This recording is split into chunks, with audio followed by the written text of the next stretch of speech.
ஜனாதிபதி தேர்தலுக்கான கொள்கை பரப்புரைகள் மும்முரமாக முன்னெடுக்கப்பட்டு வருகின்ற காலப்பகுதியில் இன்றைய நாளோடு தபால் மூல வாக்களிப்புகள் சுமூகமாகவும் வெற்றிகரமாகவும் இடம்பெற்றிருப்பதாக தெரிவிக்கப்படுகின்றது.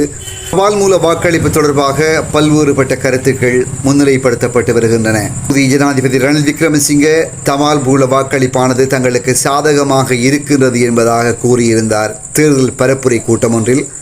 எதனை வைத்து கூறியிருக்கின்றார்? அரசு ஊழியர்களுக்காக தன்னுடைய ஆட்சி காலத்தின் போதே 2 முறைகள் சம்பள அதிகரிப்பினை வழங்கியிருந்ததாக பரப்புரை கூட்டத்தில் அவர் பேசியிருந்தார். இவற்றுக்கு மேலதிகமாக உடனடியாக அரசாங்க ஊழியர்களுக்கு அடுத்த ஜனவரி மாதம் முதற்கொண்டு சம்பள அதிகரிப்பு கிடைக்கும் என்பதையும் அவர் தெரிவித்திருந்தார். இதன் அடிப்படையில் பார்க்கின்ற இடத்து தபால் மூல அரச வாக்காளர்கள் தமக்கு சாதகமாக வாக்களித்திருக்கலாம் என்பதாக ஜனாதிபதி ரணில் விக்ரமசிங்க அவர்கள் ஊகித்திருக்கக்கூடும்.